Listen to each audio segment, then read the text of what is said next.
Assalamualaikum. Info terbaru ya bapak ibu-ibu, Babe Alo berbicara lagi ya tentang beliau katanya bersyukur ya karena ada Kiai Imad ya. Mohon disimak seperti apa sih bersyukurnya Babe Alo, dan nanti ada Ustadz kampung juga cerita ya, berkisah tentang dahsyatnya Habib ya. Mohon disimak sampai akhir ya, dan ambil yang baiknya, buang yang buruknya. Simak dulu sampai akhir biar paham, baru komentar. Kita ke videonya. Assalamualaikum warahmatullahi wabarakatuh. Alhamdulillah, kami hadir di acara Maulid Nabi SAW di tempat guru kami tercinta Al-Habib Ahmad bin Shalih Al-Attas. Mudah-mudahan beliau umur panjang, sehat afiat. Dan alhamdulillah, terima kasih banget buat Imad dan kawan-kawan. Terima kasih banget. Gua terima kasih banget pokoknya. Berkat Imad dan kawan-kawan, atau disebut Jomat, Jongos Imad atau Mukimat, ya kan? Acara Maulid di mana-mana makin rame. Orang makin cinta sama Habaib. Majelis Habaib nggak pernah sepi, seperti yang akan kalian lihat setelah ini. Makasih Mat ya, terusin. Ini terusin. Habaib bukannya rungkat, Ba'alawi makin besar. Allahu Akbar. Sallu ala Nabi.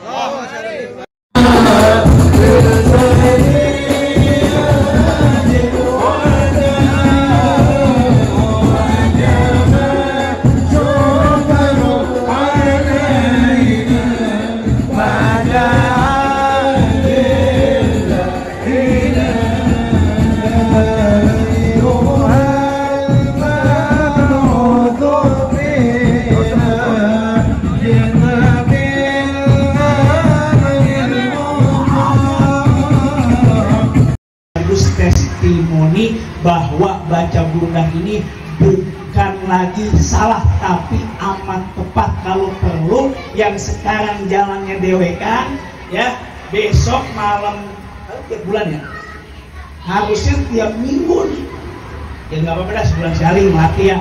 Bulan besok ajak mantunya, ajak cucunya, ajak tetangganya, semua baca burdah. Malah kalau perlu minimal nih satu RW di RW 01 ini, di kampung Duku, kampung Bulat ini, semuanya pada keluar baca burdah. Bagian ngerti nggak ngerti pokoknya duduk di majlis baca burdah. Ajak Pak RT-nya, Pak RW-nya, ajak masyarakat semua. Yuk duduk burdah, baca burdah. Dipimpin langsung oleh Jumiyatun Nabi yang ada jaminan semua hajat-hajat kita dikabul oleh Allah Subhanahu wa Ta'ala. Ini benar Pak, benar. Masya Allah luar biasa burdah ini. Baik hadirin sekalian, puja dan puji syukur mari sama kita panjatkan kehadirat Allah Jalla Jalaluhu. Salawat dan salam semoga terlimpah dan tercurah kepada Sayyidul Wujud wa kulli mawjud, yakni baginda Nabi besar Muhammad sallallahu alaihi wasallam. Baik, nggak banyak yang saya sampaikan karena di burdah sendiri pun banyak nasihat yang kalau kita terjemahkan nggak kelar sampai subuh. Ya, pada intinya ikutin terus apa yang diajak Habib, terutama Habib Agil yang ada di Serua ini. Ikutin Habib ngajak ngaji, Habib ngajak maulid. Sebab khidmat sama cucu Nabi itu menyebabkan kita dapat ridho dari Allah. Satu contoh, karena ini Qutbil Anfas, saya jadi teringat oleh daripada pengarang atau penyusun Ratib Al-Attas. Karena saya sendiri itu yang istiqamah tahadus bin nikmah, yang menghidupkan majlis Ratib Al-Attas. Baru saya masih di Depok sampai saya hijrah ke Banten, ke Tangsel ini, itu yang saya hidupkan majlis pertama itu majlis Ratib. Dan Ratib yang pertama adalah Ratib Al-Attas, kemudian Al-Haddad, kemudian baru Al-Ibrus. Jadi ada 3 Ratib yang kami baca di pesantren Al-Hanif. Nah, bicara Ratib Al-Attas, di sini ada kalimat Qutbil Anfas Al-Habib Umar bin Abdurrahman Al-Attas. Beliau punya murid namanya Syekh Ali Baros, yang mana Syekh Ali Baros ini khidmat dan takjim pada gurunya. Satu ketika Habib Abdurrahman Al-Attas, Habib Umar bin Abdurrahman Al-Attas ini itu sedang duduk Kemudian Syekh Ali Baros lagi megangin kakinya, kalau kayak kita mah lagi mijitin. Lalu kalam dari beliau bahwa kita sedang kedatangan tamu, kata Syekh daripada Habib Umar bin Abdurrahman Al-Attas, kedatangan tamu tuh di depan gerbang. Siapa? Nabiullah Khidir alaihissalam. Jadi Nabi Khidir alaihissalam datang. Begitu dengar ada Nabiullah Khidir alaihissalam, ini lagi begini nih, Habib Agil bilang, waktu ada Nabi Khidir, murid-murid yang lain pada hancur semua, berebut mau salaman, mau lihat langsung Nabi Khidir alaihissalam. Tapi Syekh Ali Baros enggak. Lalu ditanya sama Habib Umar bin Abdurrahman Al-Attas ini, kenapa ya Ali, engkau enggak kesana kayak santri-santri yang lain, kayak murid-murid yang lain? Lalu apa jawaban Syekh Ali Baros? Wahai guruku, aku tahu kedatangan Nabiullah Khidir ke sini adalah mau berjumpa denganmu. Lalu kenapa aku harus nyamperinnya? Karena yang lebih mulia adalah guruku. Oleh karena itu aku hanya cukup dengan megang kakimu dan tetap di sini bersamamu. Lalu apa kata daripada Habib Umar bin Abdurrahman Al-Attas, pengarang daripada Latiful Al-Attas ini? Beliau katakan bahwa ya Ali, ya, tidak akan aku ridhoi orang kirim Fatihah kepadaku tanpa disertai namaku. Makanya kalau kita tawasul Latiful Al-Attas selalu disertakan Syekh Ali Baros. Artinya apa? Ini pertanda bahwa khidmatnya seorang murid terhadap guru sampai segitunya. Ayo khidmat sama habaib. Di sini keluarga Habib Muhsin Al-Attas banyak 7 beradik ya. Kalau saya 1, 2, 4, 3, 4, 5, 6, 7, 8 ya. 8-8 yang kita taati, 8-8 yang kita hormati. Jangan pakai disuruh pijitin saya, jangan. Tawarin diri yang pintar mijit, habis baca mudah, tawarin nih Habib-Habib kita. Bib, saya pijit begitu.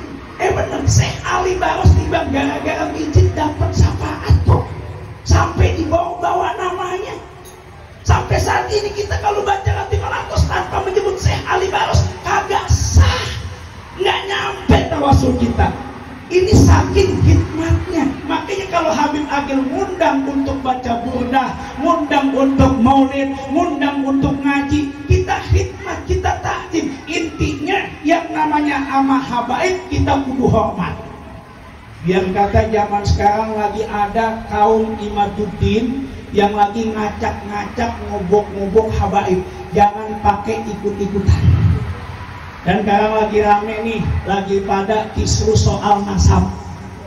Pesan saya buat masyarakat Serua, jangan terpancing soal nasab, jangan ikut-ikut mikirin nasab, pikirin aja nasib masing-masing. Jadi nggak usah mikirin nasab, pikirin nasib. Bagaimana biar nasib kita baik? Ikut habaib. Oh, Habib kan katanya palsu, jangan dengerin. Habib mah mau gimana kok kita hormatin. Tuh lihat Syekhona Khalil Bangkalan. Kita sering ziarah Wali Songo, kadang kita mampir ke Bangkalan, di situ ada makam Syekhona Khalil Bangkalan. Beliau bisa diangkat derajat oleh Allah karena apa? Karena memuliakan habaib. Satu ketika beliau punya majlis, lagi kayak begini ada majlis. Tiba-tiba ada juriatul Nabi, ada cucu Nabi, ada habaib. Datang dengan perlakuan, dengan sikap yang mungkin dipandang oleh mata negatif. Akhirnya yang dilakukan oleh Syekhona Khalil Bangkalan, ini habaib diselamatin, digiring, dibopong, dibawa ke kamar Syekhona Khalil, kemudian disuruh tidur istirahat di kasurnya.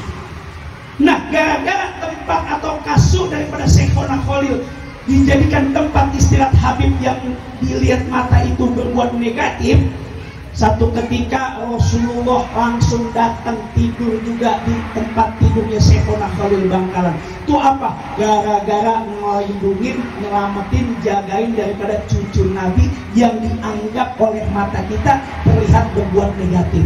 Artinya apa? Yang namanya cucu Nabi mah ibarat kalau kata Mbah Maimun Zubair, Allah yarham, yang selalu saya kunjungi hampir setiap bulan makamnya di Ma'la. Kalau kata beliau, habaib ini seperti musab-musab Al-Quran. Kita kalau lihat musab Al-Quran tercecer, kita comot apa kagak? kita sayangi apa kagak, kita jaga apa kagak. Nah, habaib seperti itu. Itu dia tadi bapak-bapak, ibu-ibu, penjelasan dari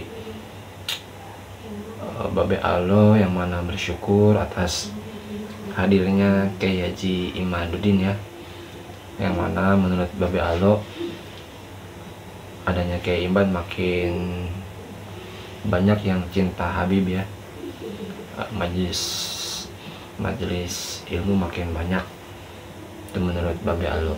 Dan tadi juga ada Kiai Kampung ya, yang mana beliau menjelaskan tentang ketika kita ada hajat, sebut kita baca salawat burdah atau salawatnya Habib ya, Bani Alawi. Allahumma sholli ala sayyidina Muhammad wa sayyidina Muhammad ya Rabbi bil Mustafa balik maqasidana waghfir lana mamado ya wasi'al karami. Itu ya bapak-bapak ibu, mudah-mudahan nanti hajat kita dikabulin ya, amin amin. Dan beliau juga berkisah bahwa kita harus ya kalau bisa ngamalin rotib alatas ya, karena yang tadi sudah diceritakan banyak kejadian luar biasa. Oke bapak-bapak ibu-ibu, itu video kali ini, semoga bisa diambil manfaatnya. Silahkan berkomentar ketika sudah nonton sampai full, dan yang punya ilmu silahkan komentar. Terima kasih. Assalamualaikum warahmatullahi wabarakatuh.